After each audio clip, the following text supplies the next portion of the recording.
Alam mo ba? Maliit man, nakakapuwing din. Ito ang lamok. Kapag ikay nakagat, posibleng malagay sa bingit ng kamatayan ang iyong buhay. Ang maliliit na insektong ito ay maaaring magdala ng isang seryosong sakit. Isa na nga rito ang sakit na malaria. Ito ay isang sakit na nakukuha sa pamamagitan ng kagat ng lamok na infected ng Plasmodium parasite. Kung hindi agad maagapan, pwede itong maging sanhi ng kamatayan. Karaniwang sintomas nito ay lagnat, pananakit ng katawan, pagkahilo at panghihina. Dahil dito, ginugunita natin ang World Malaria Day tuwing April 25 bilang paraan ng World Health Organization para itaas ang kamalayan at mga pananaliksik laban sa sakit na ito.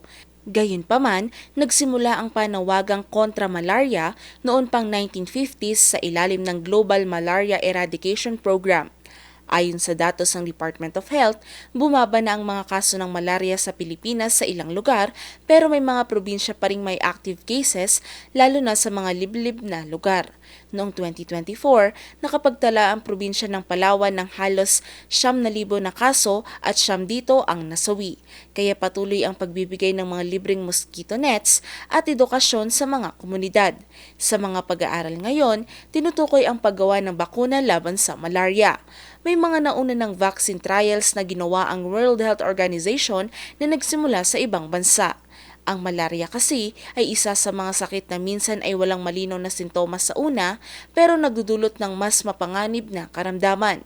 At kung hindi ito mababantayan, pwedeng magkaroon ng outbreak sa isang komunidad. Kaya naman, mahalaga ang pagdiriwang na ito para mamulat tayo sa mga sakit na maaaring dumapos sa ating lipunan. Dahil hindi lamang ito laban kontra lamok, kundi laban ito para sa buhay.